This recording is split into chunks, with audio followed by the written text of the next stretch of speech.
Bonjour à tous et bienvenue dans ce tutoriel avancé et non pas pour débutants de Pen Toolsai. Voilà, vous avez peut-être déjà vu mon ancienne vidéo où c'était un tutoriel pour débutants. Aujourd'hui, je propose de vous faire un tutoriel qui est beaucoup plus poussé et surtout au niveau des dessins pour vous apprendre tous les trucs et astuces de Pen Toolsai et surtout comment rendre votre dessin vraiment beaucoup plus professionnel que ce que j'ai pu vous proposer avant. Je commence par importer du coup mon dessin que j'ai préalablement dessiné à la main sur une feuille de papier et que j'ai scanné. Puis ce sont des petites astuces qui sont toujours bonnes à redonner, donc je les redonne quand même. Il faut garder une grande surface comme ici et ne pas hésiter voilà, à multiplier les calques, c'est très important. On peut voir ici que la surface elle est de 4000 par 6000 donc ou 4500 par 6000. Donc avoir une grande surface, ça va vraiment vous aider pour ne pas que votre dessin soit pixelisé, c'est-à-dire que vous pourriez faire un dessin très très très précis. Voilà, pour ceux qui me posent la question en commentaire, voilà la réponse. Comme je l'ai dit juste avant, on n'hésite pas à multiplier les calques encore et encore pour être sûr d'avoir toute la panoplie nécessaire pour nos couleurs. Je vous ai donc donné les prérequis à ce dessin. Et maintenant, on va passer donc au contour, le line art. Voilà, avant je disais line art, on m'a dit que ça se disait pas comme ça. Du coup, maintenant je dis line art. Donc, c'est fini le line art avec curve. Voilà, je suis désolée de vous le dire, mais le line art avec curve, c'est très bien quand on est débutant. Mais dès qu'on commence à être un peu plus expérimenté, et ben, ça fait plus du tout naturel en fait. Voilà. Donc franchement, il faut bannir le linéart avec curve et on privilégiera maintenant soit le brush, soit le pen. Et je vais vous montrer un peu le réglage à faire pour que votre dessin soit plus facile. C'est-à-dire, vous n'ayez pas l'impression de dessiner comme un pied. Parce que ça arrive qu'on ait l'impression de dessiner comme un pied sur tablette. Enfin, surtout sur tablette. Alors, première astuce, on met le stabilisé en haut. Moi, je le mets à 6, mais vous pouvez le mettre beaucoup plus élevé. Et ça va en fait galber vos traits, c'est-à-dire que vous pourrez faire un trait qui sera un peu tremblotant, et ben ça va lisser tout de suite. Voilà, ensuite, par rapport à mon brush, j'ai mis le rond, tout à droite, ça. Et puis, je l'ai mis le min size à 0%. Donc pour qu'il fasse des traits avec avec les traits très fins au bord. Et bien sûr, la densité, voilà, la petite astuce, on va la baisser un petit peu. Vous voyez, ici, les traits sont très nets, très marqués. Voilà. On va baisser un tout petit peu la densité du stylo pour pouvoir avoir des traits un petit peu plus flous vers la fin qui rendront un effet plus naturel, plus fluide. Voilà. Donc n'oubliez pas, voilà, sur faire des traits fluides. Je vous redonne encore la petite astuce. On peut tourner la feuille avec l'icône en haut tout court. Et on peut aussi l'inverser. Donc là, je la tourne. Et l'inverser, c'est juste à côté, ici, pour pouvoir inverser le dessin et voir les défauts. Sans plus tarder, on commence le line art. Donc on va prendre l'outil brush avec les réglages que je vous ai donnés. Vous choisissez la taille la plus appropriée pour votre dessin. Vous voyez que j'ai créé un nouveau calque par-dessus, donc mon calque de base, et j'ai baissé l'opacité du calque en dessous pour pouvoir mieux voir ce que je dessine actuellement par-dessus.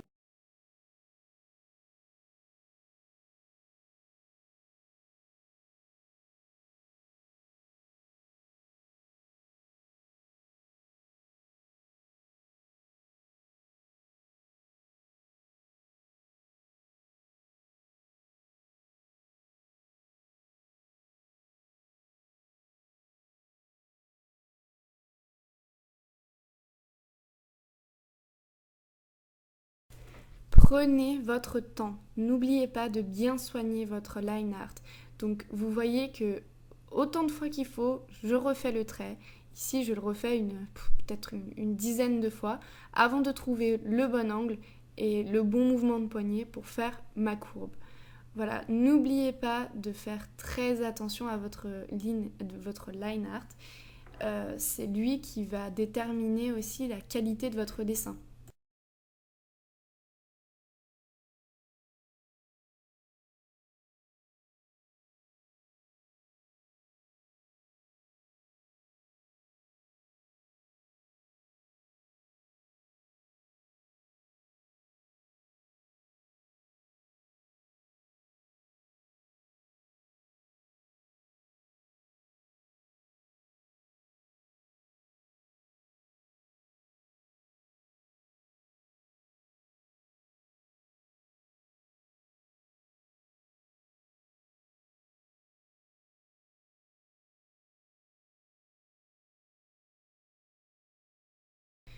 Une fois que vous l'avez terminé ou presque terminé, soignez-le du bout des ongles.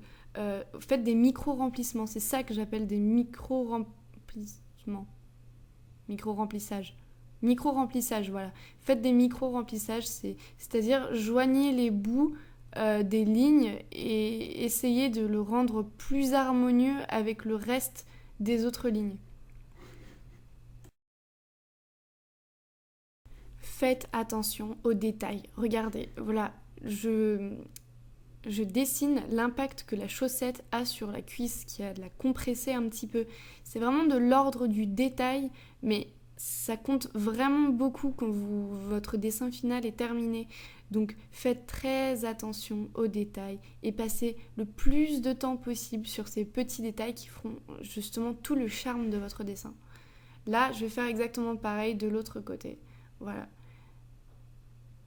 On n'oublie pas aussi que les vêtements ont une épaisseur, comme dans ma précédente vidéo sur les plis. Donc on la marque, cette épaisseur, on la prend en compte.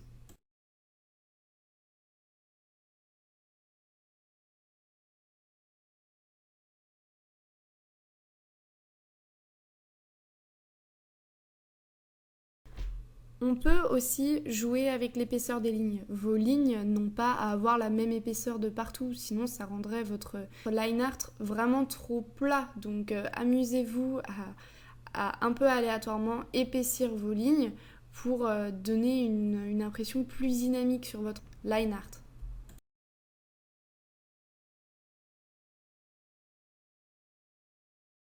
Pour les couleurs, donc encore une fois, une couleur égale un calque ou un vêtement égale un calque, comme vous voulez. Vous allez mettre tous ces calques en dessous de vos calques précédents pour qu'on puisse toujours voir le line art.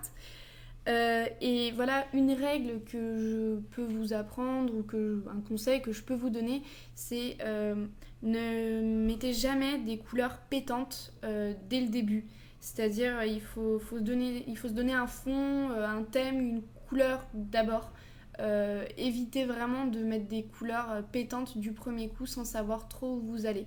Le but, vraiment, c'est de se donner un fond, une couleur de base sur laquelle on va associer toutes les autres couleurs.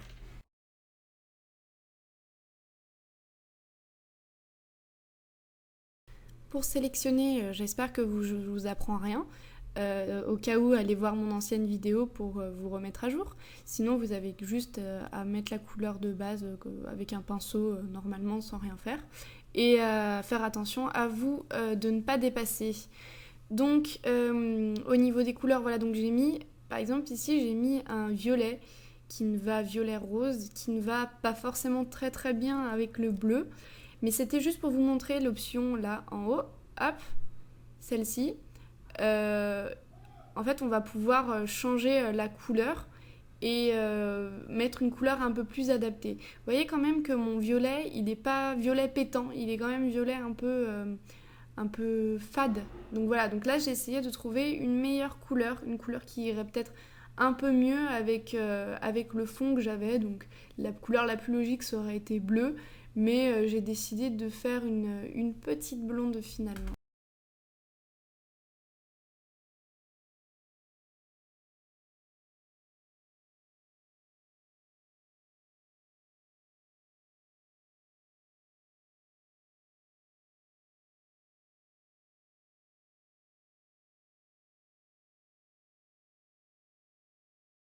Donc on a commencé à faire les ombres en mettant un nouveau calque par-dessus le calque peau avec l'option Clipping Group cochée. Et voilà une erreur qu'on fait souvent. En gros, on fait notre ombre délimitée comme ici.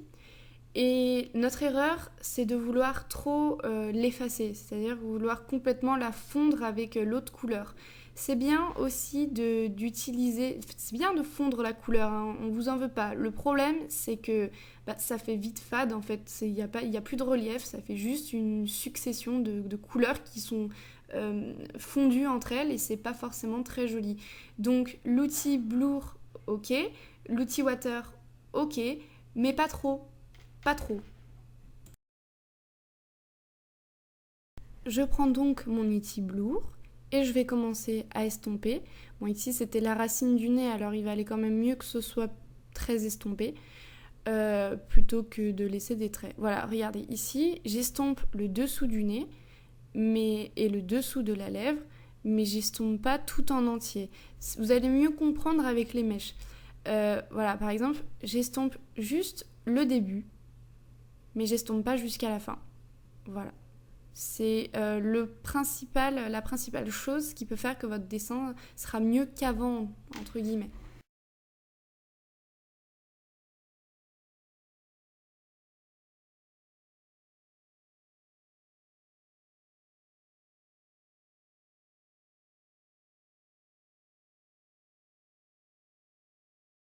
Alors une petite chose, c'est bien d'avoir des couleurs unies et de la foncer ou de l'éclaircir, mais c'est bien aussi de temps en temps de rajouter une autre couleur. Par exemple ici j'avais du rouge, bordeaux, violet et j'ai rajouté un peu de rose à l'intérieur des yeux. Bon, ça reste encore dans la même gamme de couleurs, mais c'est légèrement différent.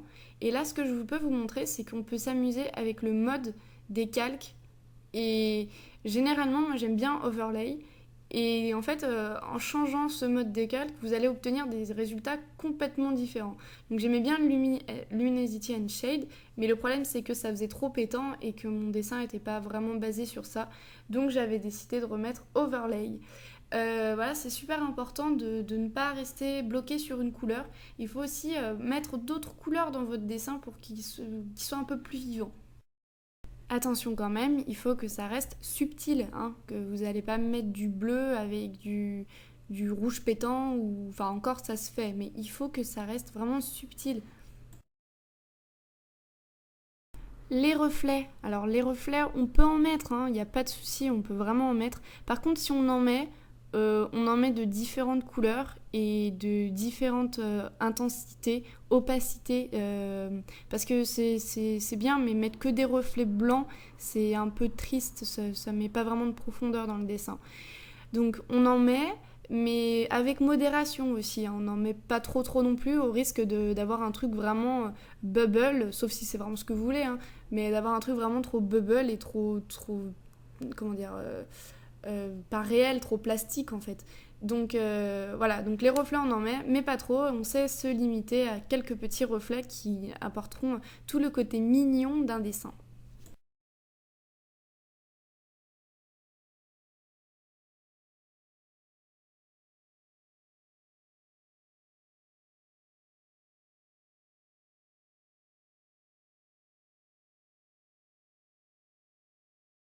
Les cheveux ici, j'ai mélangé du orange avec du blond, donc ça passe encore, hein. Mais là, vous allez voir que ce que je fais, ça passe pas du tout. Et c'est pour ça que je me suis rendu compte un peu plus tard qu'il fallait pas que je fasse ça. Voilà, donc en fait, au début, ça va, hein. Je mets du orange, sauf que je me dis non, mais vu que ses yeux ils sont violet-rouge, il faut que je mette du violet-rouge. Et je me rends compte que ça va pas du tout, ou que c'est vraiment trop marqué. Vous voyez, ça va pas, c'est trop flashy comparé à la couleur de cheveux qui est quand même assez douce. Et du coup, je me suis quand même rétractée et j'essayais au maximum de réduire cet effet rouge. Et là, par exemple, c'était encore beaucoup trop rouge et j'essayais d'estomper au maximum. Donc, juste pour vous montrer que voilà ce que c'était un mauvais mélange et que je m'en suis bien rendu compte et j'ai bien modifié mon erreur.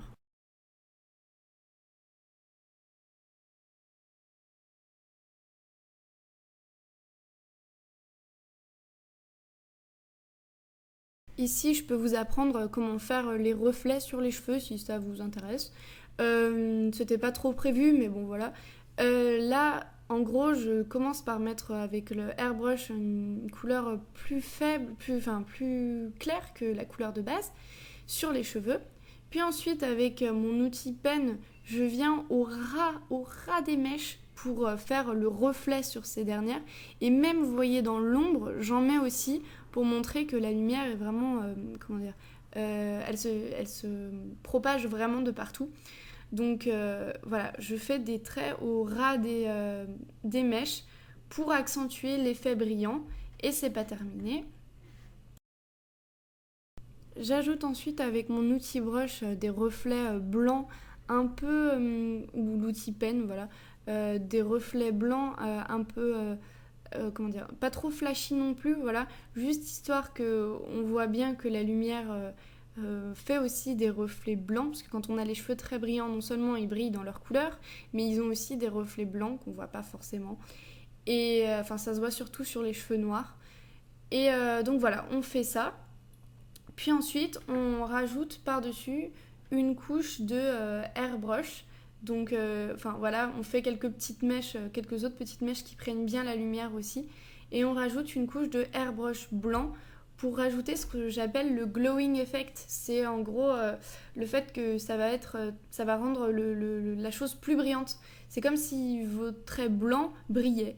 Donc c'est con, hein, c'est juste de rajouter un peu de airbrush, mais légèrement hein, au-dessus de ces traits, et ça va rendre tout de suite un effet un peu plus brillant.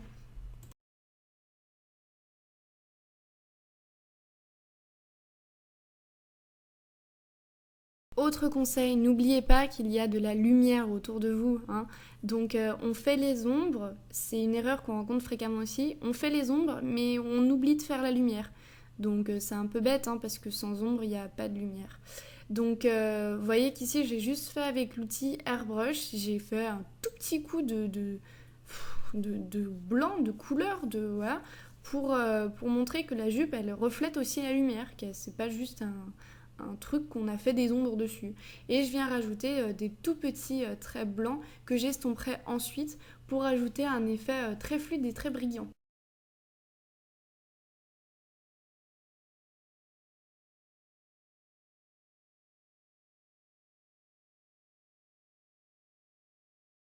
Truc vachement important aussi, n'hésitez pas à vous rajouter un calque que vous appellerez détail pour tous les petits détails que vous ne pouvez pas mettre dans vos calques normaux. C'est-à-dire là, par exemple les bandes de traits blanches, moi j'estime que c'est un détail parce que je ne dessine pas ces bandes de traits blanches, enfin je veux dire je dessine pas ces contours sur mon line art. Donc j'estime que ce sont des détails et que je rajoute après. Et je fais ça bien évidemment sur un autre calque.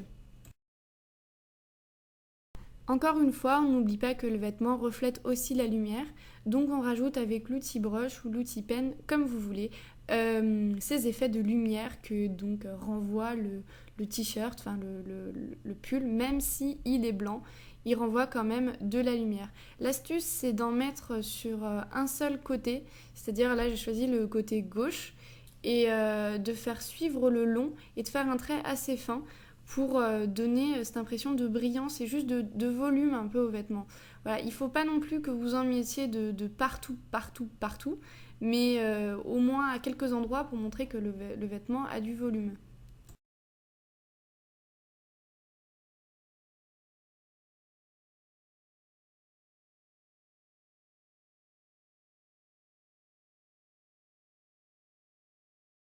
Encore ici, vous pouvez voir autour de ma petite fille qu'il y a ce que j'appelle le glowing effect, donc qui fait qu'on a l'impression qu'elle brille. Là, je testais juste en fait les différentes pointes de stylo. Alors ça, vous l'avez pas tous sur Pen Toolside. Vous avez Simple Circle, Fnazik et Noise. Enfin, je crois qu'il y a à peu près ceux-là. S'ils y sont pas, c'est pas grave. Mais en gros, ça donne une texture à votre stylo et vous pouvez aussi vous amuser à mettre différentes textures au calque juste ici. Voilà, il va y avoir un menu déroulant et il y aura plusieurs textures comme watercolor, paper, canvas. Il va y avoir plusieurs trucs. Donc, on arrive à la fin de ce tutoriel. J'étais en train de galérer à faire mon étoile. J'espère que ce tutoriel vous aura plu. Moi en tout cas, j'ai pris beaucoup de plaisir aussi à vous donner mes trucs et astuces. En fait, c'était plus un tutoriel sur les trucs et astuces de Pen Toolsai et surtout pour avoir un rendu plus professionnel. Et voilà, n'oubliez surtout pas de recopier des modèles, toujours recopier des modèles. Ça s'inspirer de gens qu'on admire, de mangaka connus ou pas forcément, et d'observer, de regarder des speed drawings, de regarder des speed paintings, de comprendre pourquoi est-ce qu'ils placent cette lumière là, pourquoi est-ce qu'ils font ci à ce moment-là, comment ils ont fait pour avoir ce rendu là. Et moi, ça m'a beaucoup aidé de faire ça, de regarder, de m'inspirer d'autres youtubeurs ou de gens qui font des speed drawings. N'hésitez pas à m'envoyer les résultats de cette vidéo, de ce tutoriel. Je mettrai une adresse dans la description. Et puis voilà, j'espère qu'il vous a plu. Si vous a plu, n'hésitez pas aussi à mettre un like et n'oubliez pas de vous abonner si vous voulez en savoir un petit peu plus sur moi, mes dessins et surtout mes techniques sur Pen Toolsai. Bisous à tous, ciao!